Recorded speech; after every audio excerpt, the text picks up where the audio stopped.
Thank you very much for joining us for our Veterans Voices special. I'm John Langler.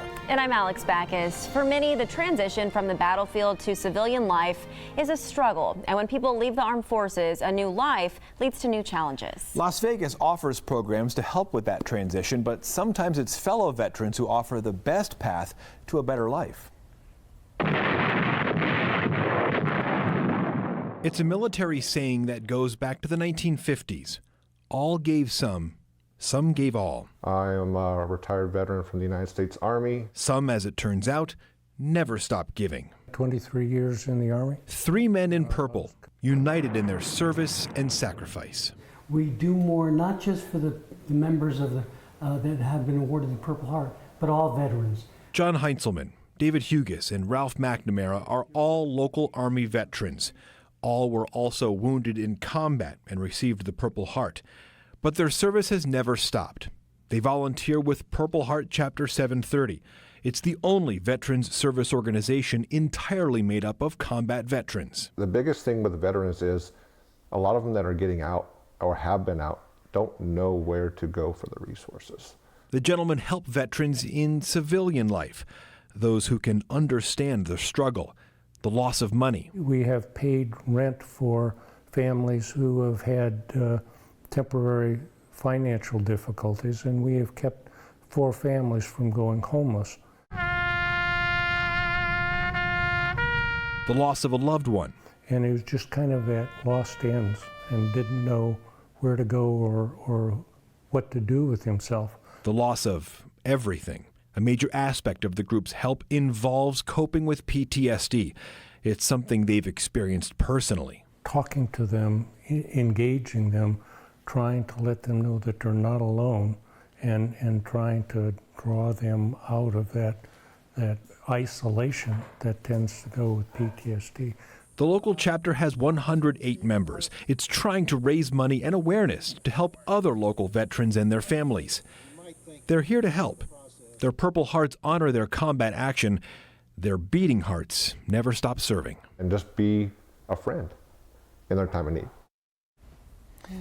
The VA of Southern Nevada is a major source of help for veterans and their families. And they receive help with health care, family services, and job information. The VA recently held an event to help families as well. And veterans we spoke with say they appreciated the information and the opportunity to network.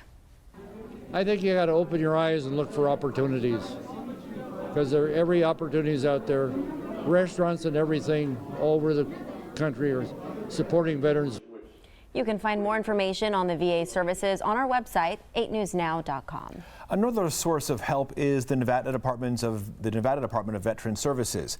There you can find housing assistance, legal and financial help, education opportunities, health and wellness, as well as services for women veterans. More information is on their website, veterans.nv.gov. A Las Vegas educator is going beyond the textbooks. She served in the Navy and was honored for rescuing 2 boys who were swept out to sea. We sat down with her to find how her service has shaped her teaching.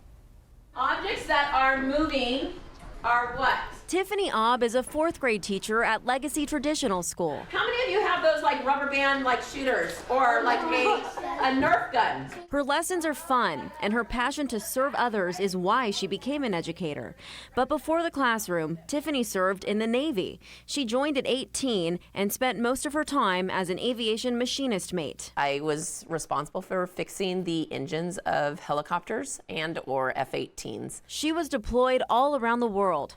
One day she'll never forget happened in Guam while she was off duty. I was sitting in a lawn chair right on the ocean floor, and there was just this commotion. 2 boys were playing on the reef, then fell. She and her friends swam out to find them. I saw this like bright orange, like bleached hair that was kind of like a head that was just kind of bobbing, and I was like, oh my gosh, there's another boy. She grabbed the boy. All 4 made it back to the reef, but were having a hard time holding on. And we were just getting like pummeled into the reef. I was able to kind of dive down and like just pushed him up in order for him to, survive and get out. They all made it. Tiffany later received the Navy Commendation Medal for acts of heroism. And Mrs. Obb, 9 years. Earlier this year, the school recognized Mrs. Aub for her service. And I just always feel that need to kind of give back. Like, why am I here? Like, what is the purpose if I'm not making this place a better place? She's been teaching now for 10 years. Along with lessons, she teaches her students about the flag and what it means to serve. And I talk about, the friends that I have lost. It's another way she's still serving and making a difference, one student at a time. I believe that it's my duty to give back to my community. That's what kind of makes me whole. Great story. Thank you. Well, the impact of a veteran's military service can last years beyond retirement, even influencing the next generation of servicemen and women. Our Bianca Holman shows us how veterans' voices are being heard beyond their years. I state your full name. I, Philip Hyun-son, Having been appointed an officer having been appointed as an officer in the Army of the United States. in the Army of the United States, This isn't the first time Philip's son has taken an oath like this. June 30 of 2015. Oh, you know that date, Yes, huh? I remember my date. I so raised my hand. Son is now a second lieutenant Army dental officer. Originally from Korea, he became a U.S. citizen and enlisted in the military. During his third year of college, he started as an Army truck driver. Veterans are a major influence in Son's life. My uncle served in the Air Force in the United States for 20 years, but also my dad served in the Korean Air Force quite a bit, and he served as a jet pilot in Korea. And unfortunately, unfortunately, he passed away during time of his service. Son says with his career in the military, he strives to live a life of loyalty, courage, and selflessness, just like his veteran uncle and father. His mentor at UNLV School of Dental Medicine recognizes his dedication. We definitely have the need for dentists in the military, and so having them be able to take care of the oral health needs of soldiers and civilians it's a blessing. Making a sacrifice to care for others, Son will carry on a family legacy while creating one of his own. I'm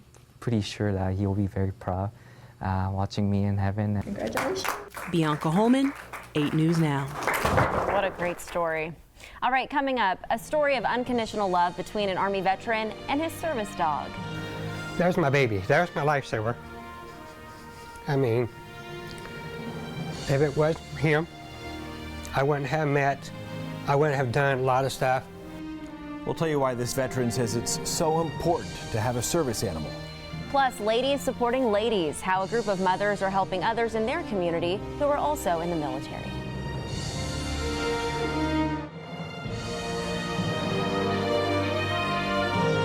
And welcome back. An Army veteran can't thank his service dog enough for what he has done in his life. Yeah, these two were inseparable. Toby and his service dog Duke went through the highs and lows together.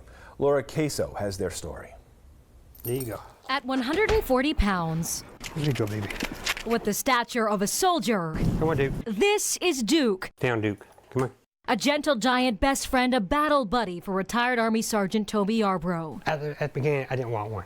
I was like, I'm not disabled, I'm not blind, I'm not deaf, I don't need one. But he credits Duke for saving his life after he was severely wounded during a 2002 deployment. Yarbrough's 20-year military career came to a crashing halt during Operation Enduring Freedom following the 9/11 terror attacks. He was on a mission to recover a front-end loader in Afghanistan. In the process of repairing it, it shifted, and when it did, it pinned me down. And when it did, you had over 2 tons fly on your back. In that moment, everything faded to black. He would later wake up in a hospital bed in Germany. One, I was thinking, well, I'm alive. Alive but paralyzed from the neck down, he broke his back in 3 places, suffered a traumatic brain injury, robbing him of his short-term memory. I had to learn to walk, crawl, write, talk, everything else. He medically retired in 2003, struggled to overcome PTSD and seizures. He returned home and shelled out $40,000 for the very animal that would save him time and time again. And he was trained that with, he nudged me and I felt my medication in his mouth, I knew I was having a seizure. Even pushing a panic button when he knew medication wasn't enough. This is one of 7 different magazines that Duke's in. Toby keeps everything that Duke was featured in. Your spirit lives within me forever in my heart. Words etched into this urn. March 18, 2004 to June 5th, 2018. We met the duo just months before Duke's passing. He just brought out, the life in me. He said, okay, I want to go out farther. I want to go out farther. I want to go out doing this. They went on a cruise, traveled to Belize, walked on a catwalk for charity. Veterans need all the help they can get. That's why Toby has made it his mission to match veterans with service dogs. Doctors, health specialists, even vets from across the country team up with Toby to find the right service dog. This is how much you believe in service dogs. Yeah, this is all about veterans. Excuse me. These are all about veterans and service dogs. It's the life he wants other veterans to live. They're a blessing in disguise. Okay? I went from having Duke, and he really changed my life. Today, on the table, meds. Sasha is Toby's service dog. Harness, but it's my story. And it's a story that people need to be heard. Good girl. And for him, Sasha and Duke are not only man's best friend, but the buddies fighting the battle long after war. Unseen, unheard, but always near. Still loved, still missed, and always very dear. For Veterans Voices, I'm Laura Queso. Oh, and what a wonderful thing he's doing to help others. And Toby wrote a book about how Duke impacted his life. It's called A Quiet Healing, and that book is now an award-winning documentary. Still ahead here on Veterans Voices, a group of mothers stand behind their sons and daughters who serve our country. We'll tell you what they created to help families with loved ones in the military. Plus, remembering our fallen heroes here in Nevada, the memorial created to tell their stories.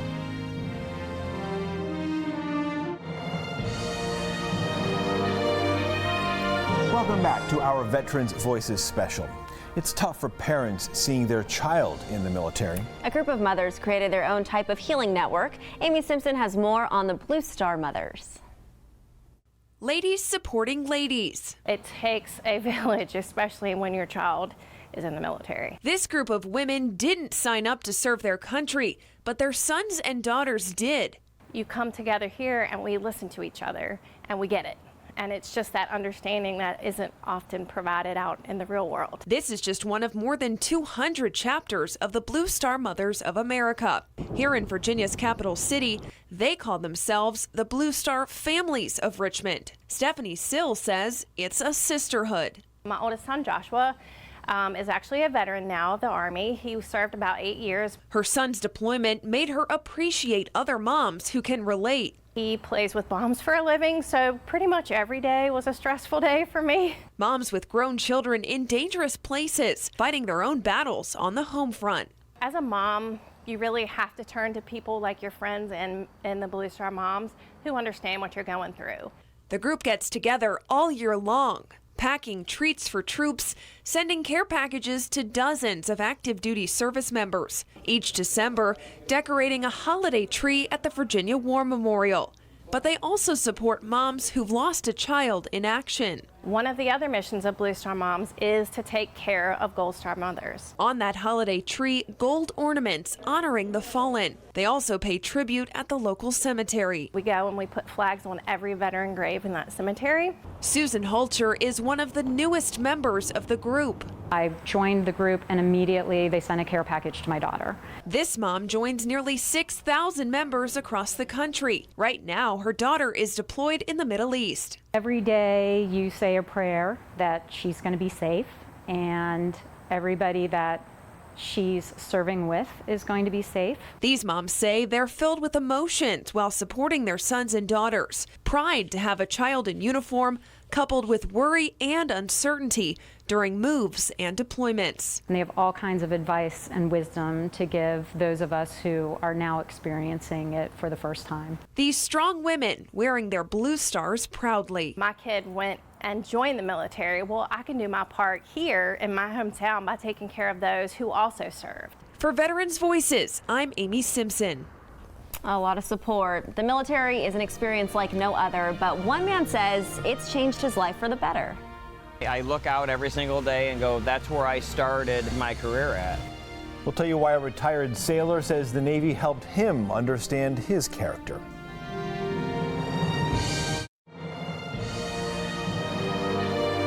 Welcome back to our Veterans Voices special. The military can take you all over the world and let you experience things you may not experience anywhere else. One retired sailor based in Virginia says the Navy did more than just show him the world, though. He was able to find himself. Katie Collett has the story. Every single day and go, that's where I started. That's where I started my career at. Retired U.S. Navy Senior Chief Andy Sutter now works on the water where he once trained with the Navy. He owns the Freedom Boat Club in Portsmouth, Virginia. Each day, Andy boats past the historic Wisconsin battleship. You know, when we talk about it and we talk about the history, I still get choked up a little bit about it. Andy began his Navy career in 1988. His first deployment was on the USS Biddle as part of the Wisconsin Battle Group. Wisconsin, this launcher here, one of these launchers right here up at the top, were one of the first launchers to launch a Tomahawk missile into Iraq during the Persian Gulf War. Andy trained to fly Navy hovercraft. One mission, test if the hovercraft could make it through tight waterways of an area called Qasr. Qasr at the time was a base where Saddam Hussein kept his private yacht. We're flying Navy hovercraft. We're under, the darkness of night. We're going to a place that we've never been before. Mine danger areas. The chart has it plotted out. In 2005, this sailor faced another major challenge, this time on board the USS Ashland in port in Jordan. I woke up the next morning and I heard what sounded like a big, huge trash can, a dumpster, getting dumped onto the ground. That noise was actually a rocket that had just missed the ship, but took the life of a Jordanian officer. You just have to react. You can't think. You just have to react. In May of 2017, after 26 years of service, U.S. Navy Senior Chief Andy Sutter retired. But everywhere he looks, there are constant reminders of his life-changing service. For Veterans Voices, I'm Katie Collett. A place worthy of telling a hero's story. The local memorial built to honor Nevada's fallen. That's right after this.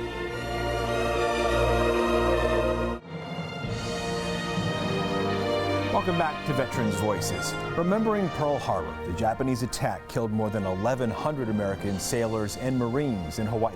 And every year, millions visit the USS Arizona Memorial to pay their respects. Every day, staff members and volunteers work hard to make sure that landmark stays preserved. The memorial recently underwent a rebeautification process after tides damaged the dock. Here in Nevada, we remember our own fallen heroes at the Nevada State Veterans Memorial. Hundreds of flags stand there, each giving a voice to America's heroes. The memorial itself has a story worth telling. It is, without a doubt, worthy of those who have dedicated their lives in the name of freedom and country. Here, we share their sorrows, are inspired by their courage, and join in our love of country. The memorial is located on the grounds of the Grant Sawyer Building. The state building is north of downtown Las Vegas. And that concludes our Veterans Voices special. For more stories and services for veterans, you can go to 8newsnow.com. For all of us here at Channel 8, thank you for watching, and thank you to those who served our country.